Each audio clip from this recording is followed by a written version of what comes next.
En el video anterior, en donde yo estaba hablando del trípode para hacer un fraude electoral que básicamente consistía en encuestas falsas para manipular a la gente, en medios de comunicación masivos que difundan estas mentiras y entidades electorales que obviamente iban a hacer la jugada tramposa para poner a quien ellos quisieran, me escriben lo siguiente: estás rayado, compadre. Según tu análisis, entonces, ¿cómo ganó Pedro Castillo?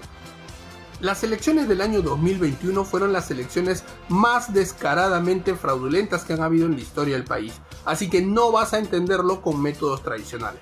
Sin embargo, mucha gente me ha dicho: ¿cómo tú dices que es una elección fraudulenta si ya han tratado de demostrarlo y hasta ahora no han podido? Bueno, te voy a dar las acciones que se han tomado para hacer este fraude electoral y lo voy a dividir en 3 grupos. El primer grupo de las acciones que se tomaron antes del día de la votación, luego durante el día de la votación y luego después del día de la votación. Entre las acciones que se tomaron antes de las elecciones tenemos la siguiente. Por ejemplo, el pleno del Jurado Nacional de Elecciones no estaba completo.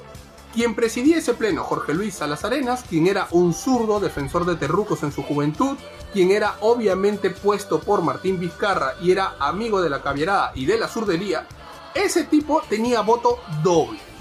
Con que tuviera 1 o 2 votos más, listo, ya controlaba todo el Jurado Nacional de Elecciones. Cualquier decisión que tendría que pasar por ahí, obviamente iba a favorecer a la caviarada. Por ejemplo, Martín Vizcarra, al no haber renunciado 6 meses antes para su postulación, obviamente no tendría que haber postulado. Pero ¿quién crees que lo permitió? El Jurado Nacional de Elecciones. Y exactamente lo mismo pasó con Dina Boluarte. Dina Boluarte, quien hasta ese momento era funcionaria de RENIEC, tampoco había renunciado 6 meses antes, pero pudo postular alegremente por el partido de Perú Libre. ¿Quiénes más crees que postularon que no debieron haber postulado? Obviamente gente procesada por terrorismo. Ellos no deberían haber postulado, pero ¿quién crees que lo permitió? El Jurado Nacional de Elecciones.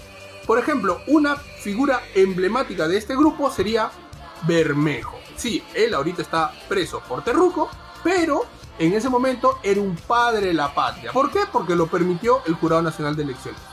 La misma plancha delincuencial que ganó la presidencia de la República ni siquiera debió haber postulado, porque el candidato a presidente, Pedro Castillo, había hecho mal su declaración jurada de bienes. Él no había declarado que era accionista de un consorcio de inversiones de Chota. Entonces, obviamente, al no declarar bien, tendrías que haber sido sacado de la contienda. Ya dijimos que Dina Boluarte no renunció 6 meses antes siendo funcionaria de RENIEC, entonces tampoco debe haber postulado. Y Vladimir Cerrón fue condenado por corrupción y tampoco debe haber postulado. Entonces toda esa plancha ni siquiera debe haber postulado. Pero a que no adivinas qué pasó, ganaron las elecciones. Además, quienes debían haber hecho el padrón electoral, que era la RENIEC, a que no adivinas a qué gente puso. Pusieron niños y muertos a votar. Obviamente, si tú ves niños y muertos votando, su voto no debería valer, pero obviamente sí valió. Los observadores internacionales que deberían garantizar la transparencia de este proceso, a que no adivinas qué estaban haciendo. Un día antes estaban chupando, estaban comiendo, estaban de juerga. Y obviamente no sé qué clase de observadores internacionales iban a hacer al día siguiente con semejante resaca que se iban a pegar.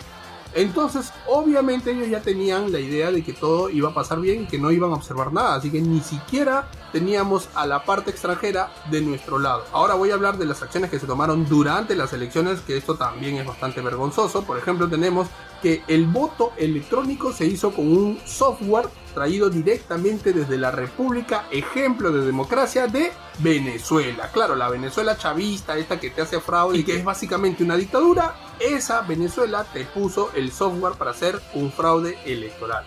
Además también la clásica de que el lapicerito se puede borrar y que mágicamente te pueden cambiar el voto, de que te ponen un cartoncito en la mesa de votación para que cuando tú escribas, ahí se haga hueco tu cédula y sea un voto viciado. ¿Por qué? Porque rompiste la cédula, aunque fue accidentalmente, pero obviamente ellos lo están haciendo de esa manera para que los distritos que iban a votar por personas que no eran de su conveniencia terminen viciando su voto involuntariamente.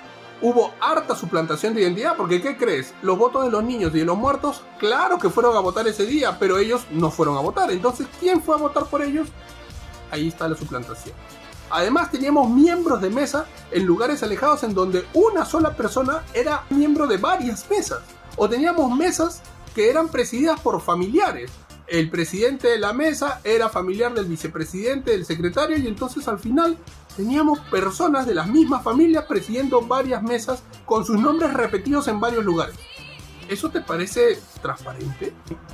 Esos mismos miembros de mesas llenaban mal las actas para que luego esas actas fueran impugnadas. Obviamente, si yo veo que mi candidato está perdiendo, pero yo soy miembro de mesa, lleno mal el acta a propósito y luego esa acta va a perder toda validez posible, y entonces en la mesa que yo estaba dirigiendo y que estaba perdiendo mi candidato, al final esa mesa no se contaba.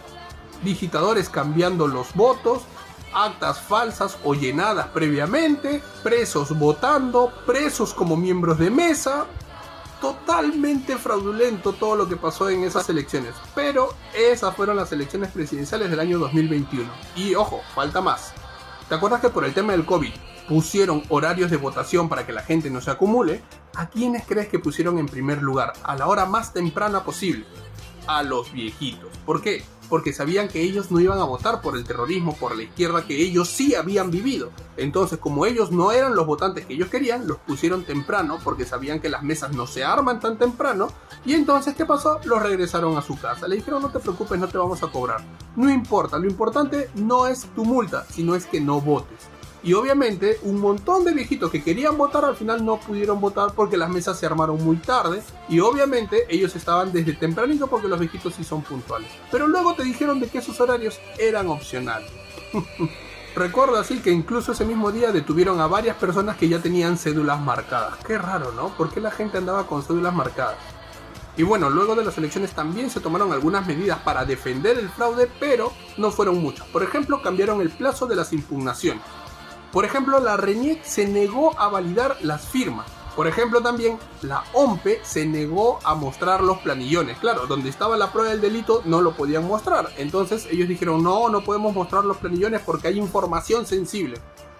Y una de las pruebas más grandes que para mí se tomaron después fue que hayan 3 congresistas del Partido Morado cuando ese partido ni siquiera pasó la valla. Flor Pablo, Susel Paredes y me parece que Ed Málaga, no estoy muy seguro, llegaron al Congreso solamente 3, cuando en realidad el partido no pasó la valla, por ende no debería tener ninguna representación congresal. Pero ahí estaban los 3 metidos del Partido Morado que no pasó la valla dentro del Congreso del año 2021.